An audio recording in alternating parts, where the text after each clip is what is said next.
घरों से निकल आओ और अल्लाह के रास्ते में माल और जान से जिहाद करो, यही तुम्हारे हक में बेहतर है, बशर्ते के समझो।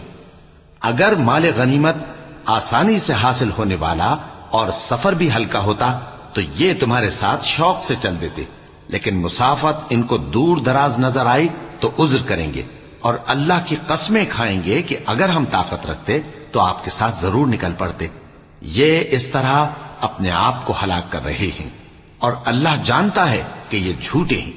अल्लाह तुम्हें मुआफ करे, तुमने पेशतर इसके कि तुम पर वो लोग भी जाहिर हो जाते जो सच्चे हैं और वो भी तुम्हें मालूम हो जाते जो झूठे हैं। इनको इजाजत क्यों दी?